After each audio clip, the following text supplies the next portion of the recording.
Welcome back to the Evil Bad Book Club, where we'll be reading Chapter 8 of Animal Farm by George Orwell. A few days later, when the terror caused by the executions had died down, some of the animals remembered, or thought they remembered, that the sixth commandment decreed, "No animal shall kill another animal." And though no one cared to mention it in the hearing of the pigs or the dogs, it was felt that the killings which had taken place did not square with this. Clover asked Benjamin to read her the sixth commandment, and when Benjamin, as usual, said that he refused to meddle in such matters, she fetched Muriel. Muriel read the commandment for her. It ran, "No animal shall kill any other animal without cause." Somehow or other, the last two words had slipped out of the animal's memory. But they saw now that the commandment had not been violated, for clearly there was good reason for killing the traitors who had leagued themselves with Snowball. Throughout the year, the animals worked even harder than they had worked in the previous year to rebuild the windmill, with walls twice as thick as before, and to finish it by the appointed date. Together with the regular work of the farm was a tremendous labor. There were times when it seemed to the animals that they worked longer hours and fed no better than they had done in Jones's day. On Sunday mornings, Squealer, holding down a long strip of paper with his trotter, would read out to them lists of figures proving that the production of every class of foodstuff had increased by 200%, 300%, or 500%, as the case might be. The animals saw no reason to disbelieve him, especially as they could no longer remember very clearly what conditions had been like before the rebellion. All the same, there were days when they felt that they would sooner have had less figures and more food. All orders were now issued through Squealer or one of the other pigs. Napoleon himself was not seen in public as often as once in a fortnight. When he did appear, he was attended not only by his retinue of dogs, but by a black cockerel who marched in front of him and acted as a kind of trumpeter, letting out a loud cock-a-doodle-doo before Napoleon spoke. Even in the farmhouse, it was said, Napoleon inhabited separate apartments from the others.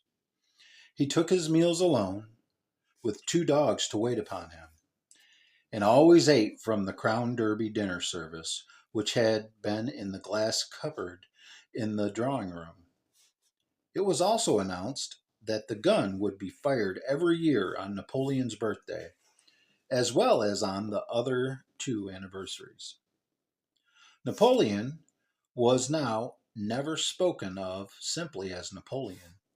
He was always referred to in formal style as our leader, Comrade Napoleon. And the pigs liked to invent for him such titles as Father of all animals, Terror of mankind, Protector of the sheepfold, Duckling's friend, and the like. In his speeches, Squealer would talk with the tears rolling down his cheeks of Napoleon's wisdom, the goodness of his heart, and the deep love he bore to all animals everywhere, even and especially the unhappy animals who still lived in ignorance and slavery on other farms. It had become usual to give Napoleon the credit for every successful achievement and every stroke of good fortune. You would often hear one hen remark to another, "Under the guidance of our leader, Comrade Napoleon, I have laid 5 eggs in 6 days." Or two cows enjoying a drink at the pool would exclaim, "Thanks to the leader of Comrade Napoleon, Now, how excellent this water tastes. The general feeling on the farm was well expressed in a poem entitled Comrade Napoleon, which was composed by Minimus and which ran as follows: Friend of fatherless, fountain of happiness, Lord of the swill bucket, how my soul is on fire when I gaze at thy calm and commanding eye. Like the sun in the sky, Comrade Napoleon, thou art the giver of all that thy creatures love. Full belly twice a day, clean straw to roll upon. Every beast, great or small, sleeps at peace in his stall. Thou watchest over all, Comrade Napoleon. I had a sucking pig ere he had grown as big, even as a pint bottle or as a rolling pin. He should have learned to be faithful and true to thee. Yes, his first squeak should be, Comrade Napoleon! Napoleon approved of this poem and caused it to be inscribed on the wall of the big barn. At the opposite end from the Seven Commandments, it was surrounded by a portrait of Napoleon in profile, executed by Squealer in white paint. Meanwhile, through the agency of Whymper, Napoleon was engaged in complicated negotiations with Frederick and Pinkerton. The pile of timber was still unsold. Of the two, Frederick was the more anxious to get a hold of it, but he would not offer a reasonable price. At the same time, there were renewed rumors that Frederick and his men were plotting to attack Animal Farm and to destroy the windmill, the buildings of which had aroused furious jealousy in him. Snowball was known to be still skulking on Pinkerfield's farm. In the middle of the summer, the animals were alarmed to hear that 3 hens had come forward and confessed that, inspired by Snowball, they had entered into a plot to murder Napoleon. They were executed immediately. The fresh precautions for Napoleon's safety were taken. 4 dogs guarded his bed at night, one at each corner, and a young pig named Pink Eye was given the task of tasting all his food before he ate it, lest it should be poisoned. At about the same time, it was given out that Napoleon had arranged to sell the pile of lumber to Mr. Pinkerton. He was also going to enter into a regular agreement for the exchange of certain products between Animal Farm and Foxwood. The relations between Napoleon and Pinkerton, though they were only conducted through Whymper, were now almost friendly. The animals distrusted Pinkerton as a human being, but greatly preferred him to Frederick, whom they both feared and hated. As the summer wore on and the windmill neared completion, the rumors of an impending treacherous attack grew stronger and stronger. Frederick, it was said, intending to bring against them 20 men, all armed with guns, and he had already bribed the magistrates and police, so that if he could once get hold of the title deeds of Animal Farm, they would ask no questions. Moreover, terrible stories were leaked out from Pinchfield about the cruelties that Frederick practiced upon his farms. He had flogged an old horse to death. He starved his cows. He had killed a dog by throwing it into the furnace. He amused himself in the evenings by making cocks fight, with splinters of razor blade tied to their spurs.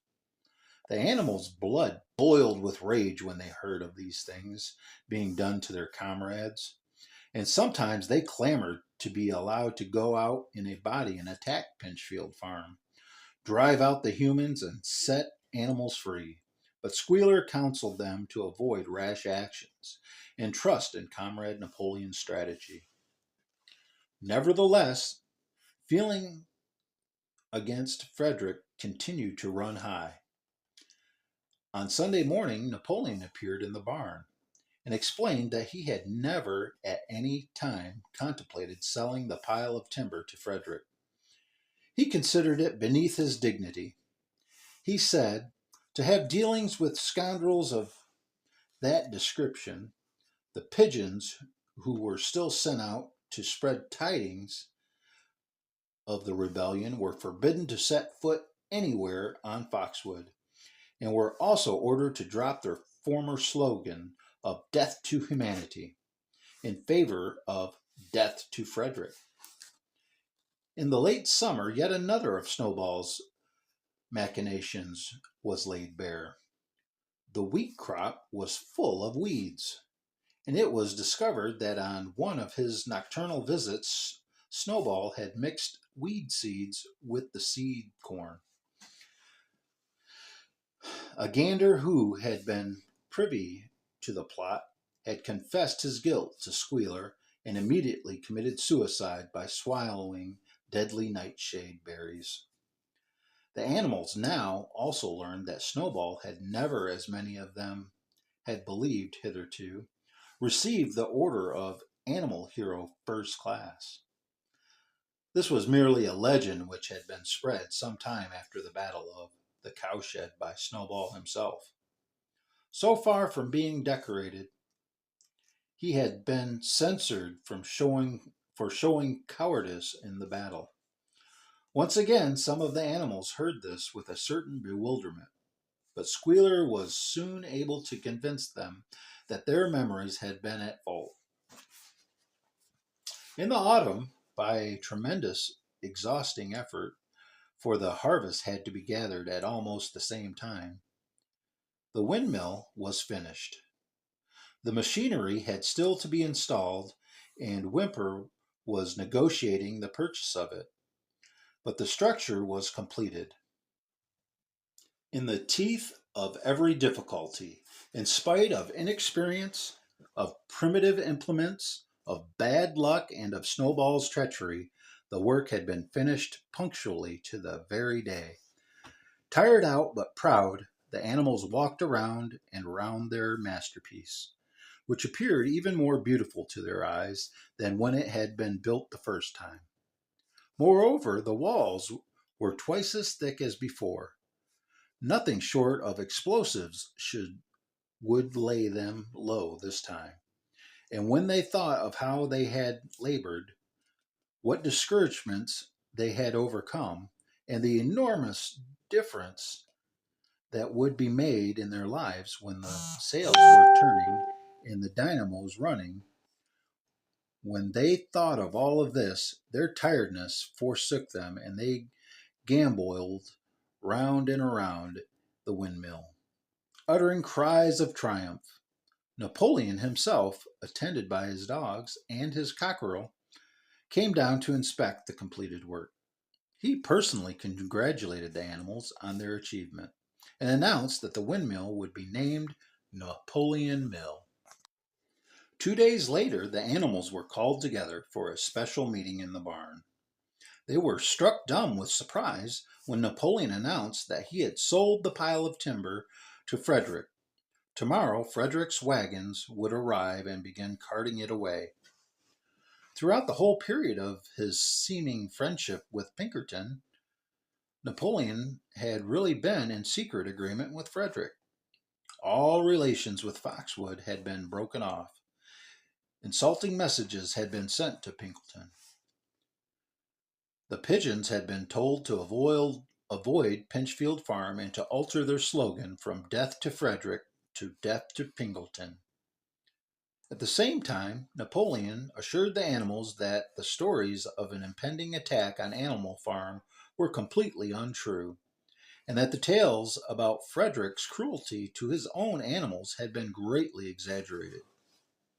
All these rumors had probably originated with Snowball and his agents.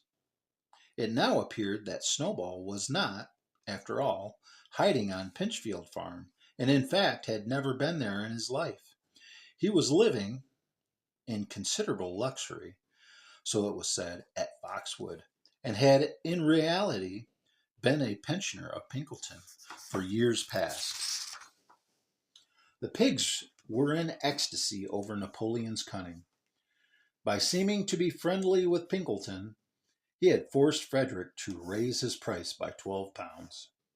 But the superior quality of Napoleon's mind, said Squealer, was shown in the fact that he trusted nobody, not even Frederick. Frederick had wanted to pay for the timber with something called a check, which it seemed was a piece of paper with a promise to pay written upon it. But Napoleon was too clever for him. He had demanded payment in real 5-pound notes, which were to be handed over before the timber was removed. Already Frederick had paid up, and the sum he had paid was just enough to buy the machinery for the windmill. Meanwhile, the timber was being carted away at high speed. When it was all gone, another special meeting was held in the barn for the animals to inspect Frederick's banknotes. Smiling beautifully and wearing both his decorations, Napoleon reposed on a bed of straw on the platform, with the money at his side, neatly piled on a china dish from the farmhouse kitchen. The animals filed slowly past, and each gazed his fill, and Boxer put out his nose to sniff at the banknotes, and the flimsy white things stirred and rustled in his breath. 3 days later, there was a terrible hubbubaloo. Whymper, his face deadly pale, came racing up the path on his bicycle, flung it down in the yard, and rushed straight into the farmhouse. The next moment, a choking roar of rage sounded from Napoleon's apartments. The news of what had happened spread around the farm like wildfire. The banknotes were forgeries. Frederick had got the timber for nothing. Napoleon called the animals together immediately, and in a terrible voice pronounced the death sentence upon Frederick. When captured, he said, Frederick should be boiled alive. At the same time, he warned them that after this treacherous deed, the worst was to be expected. Frederick and his men might make their long-expected attack at any moment. Sentinels were placed at all the approaches to the farm. In addition, 4 pigeons were sent to Foxwood with a conciliatory message, which it was hoped might re-establish good relations with the Pinkelton. The next morning, the attack came. The animals were at breakfast when the lookouts came racing in with the news that Frederick and his followers had already come through the 5-barred gate. Boldly enough, the animals sallied forth to meet them.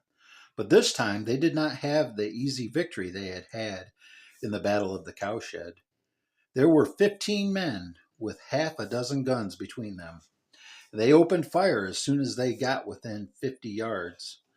The animals could not face the terrible explosions and the stinging pellets, and in spite of the efforts of Napoleon and Boxer to rally them, they were soon driven back. All number of them were already wounded. They took refuge in the farm buildings and peeped cautiously out from the chinks and knotholes. The whole of the big pasture, including the windmill, was in the hands of the enemy. For the moment, even Napoleon seemed at a loss. He paced up and down without a word, his tail rigid and twitching. Wistful glances were sent in the direction of Foxwood. If Pinkelton and his men would help them, the day might yet be won.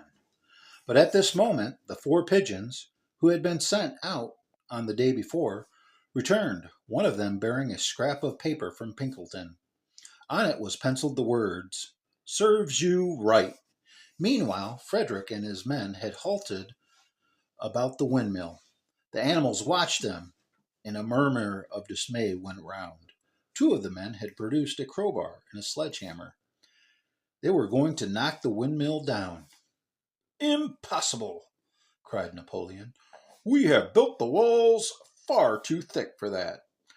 They could not knock it down in a week." Courage, comrades! But Benjamin was watching the movements of the men intently. The two with the hammer and the crowbar were drilling a hole near the base of the windmill. Slowly and with an air almost of amusement, Benjamin nodded his long muzzle. "I thought so," he said. "Do you not see what they are doing? In another moment they are going to place blasting powder into that hole." Terrified, the animals waited. It was impossible now to venture out of the shelter of the buildings. After a few minutes, the men were seen to be running in all directions. Then there was a deafening roar. The pigeons swirled into the air, and all the animals, except Napoleon, flung themselves flat on their bellies and hid their faces. When they got up again, a huge cloud of black smoke was hanging where the windmill had been. Slowly the breeze drifted it away. The windmill had ceased to exist. At this sight, the animals' courage returned to them. The fear and despair they had felt a moment earlier were drowned in their rage against this vile, contemptible act. A mighty cry for vengeance went up, and without waiting for further orders, they charged forth in a body and made straight for the enemy. This time they did not heed the cruel pellets that swept over them like hail. It was a savage, bitter battle. The men fired again and again, and when the animals got to close quarters, lashed out their sticks and their heavy boots. A cow, 3 sheep, and 2 geese were killed, and nearly every one was wounded. Even Napoleon, who was directing operations from the rear, had the tip of his tail chipped by a pellet. But the men did not go unscathed either. 3 of them had their heads broken by blows from Boxer's hoofs. Another was gored in the belly by a cow's horn. Another had his trousers nearly torn off by Jessie and Bluebell. And when the nice dogs of Napoleon's own bodyguard, whom he had instructed to make a detour under cover of the hedge, suddenly appeared on the men's flank, baying fiercely, panic overtook them. They saw that they were in danger of being surrounded. Frederick shouted to his men to get out while the going was good, and the next moment the cowardly enemy was running for dear life. The animals chased them right down to the bottom of the field, and got in some last licks of them as they forced their way through the thorn hedge. They had won, but they were weary and bleeding. Slowly they began to limp back toward the farm. The sight of their dead comrades stretched upon the grass moved some of them to tears, and for a little while they halted in sorrowful silence at the place where the windmill had once stood. Yes, it was gone. Almost the last trace of their labor was gone. Even the foundations were partially destroyed. And in rebuilding it, they could not this time, as before, make use of the fallen stones. This time the stones had vanished too. The force of the explosion had flung them to distances of hundreds of yards. It was as though the windmill had never been. As they approached the farm, Squealer, who had unaccountably been absent during the fight, came skipping towards them, whisking his tail and beaming with satisfaction. And the animals heard, from the direction of the farm buildings, the solemn booming of a gun.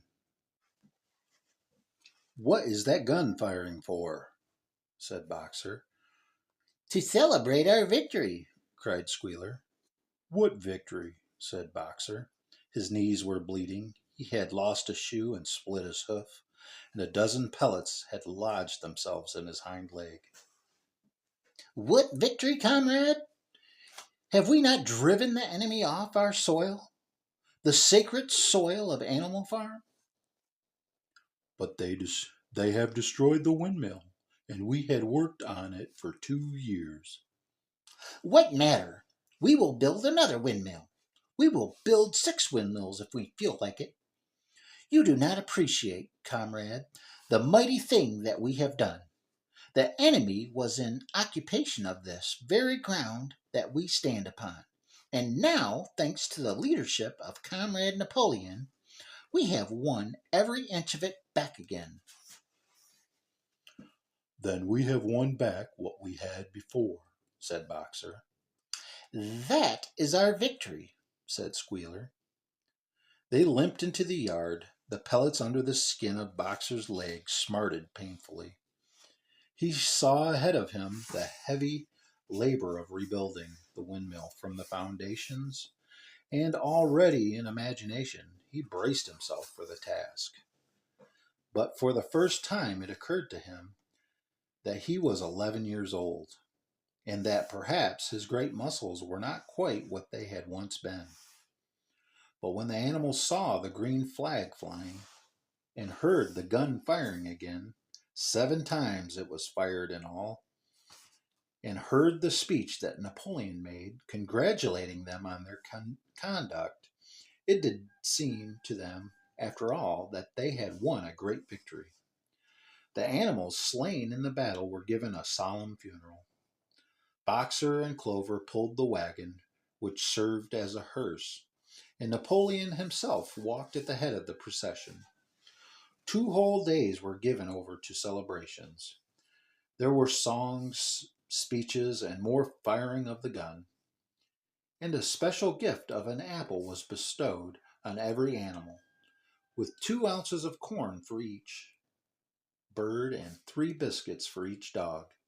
It was announced that the battle would be called the Battle of the Windmill, and that Napoleon had created a new decoration, the Order of the Green Banner, which he had conferred upon himself. In the general rejoicings, the unfortunate affair of the banknotes was forgotten. It was a few days later than this that the pigs came upon a case of whiskey in the cellars of the farmhouse. It had been overlooked at the time when the house was first occupied. That night there came from the farmhouse the sound of loud singing, in which, to everyone's surprise, the strains of Beast of England were mixed up. At about 9:30, Napoleon, wearing an old boxer hat of Mr. Jones's, was distinctly seen to emerge from the back door, gallop rapidly around the yard, and disappear indoors again. But in the morning a deep silence hung over the farmhouse. Not a pig appeared to be stirring. It was nearly 9 o'clock when Squealer made his appearance, walking slowly and dejectedly, his eyes dull, his tail hanging limply behind him, and with every appearance of being seriously ill. He called the animals together and told them that he had a terrible piece of news to impart. Comrade Napoleon was dying. A cry of lamentation went up. Straw was laid down beside the doors of the farmhouse, and the animals walked on tiptoe. With tears in their eyes, they asked one another what they should do if their leader were taken away from them. A rumor went around that Snowball had, after all, contrived to introduce poison into Napoleon's food. At 11 o'clock, Squealer came out to make another announcement. As his last act upon earth, Comrade Napoleon had pronounced a solemn decree: the drinking of alcohol was to be punished by death. By the evening, however, Napoleon appeared to be somewhat better, and the following morning Squealer was able to tell them that he was well on the way to recovery. By the evening of that day Napoleon was back at work, and on the next day it was learned that he had instructed Whymper to purchase in Willingdon some booklets on brewing and distilling. A week later Napoleon gave orders that the small paddock beyond the orchard, which it had previously been intended to set aside as a grazing ground for animals who were past work, was to be plowed up. It was given out that the pasture was exhausted and needed reseeding, but it soon became known that Napoleon intended to sow it with barley. About this time, there occurred a strange incident which hardly anyone was able to understand. One night, at about 12 o'clock, there was a loud crash in the yard, and the animals rushed out of their stalls. It was a moonlit night. At the foot of the end wall of the big barn, where the 7 commandments were written, there lay a ladder broken in 2 pieces. Squealer, temporarily stunned, was sprawling beside it, and near at hand there lay a lantern, a paintbrush, and an overturned pot of white paint. The dogs immediately made a ring around Squealer and escorted him back to the farmhouse as soon as he was able to walk. None of the animals could form an idea as to what this meant, except old Benjamin, who nodded his muzzle with a knowing air and seemed to understand, but would say nothing. But a few days later, Muriel, reading over the 7 commandments to herself, noticed that there was yet another of them which the animals had remembered wrong. They had thought the 5th commandment was, "No animal shall drink alcohol," but there was 2 words that they had forgotten. Actually, the commandment read, "No animal shall drink alcohol to excess." And that's it for chapter 8. Come back for chapter 9.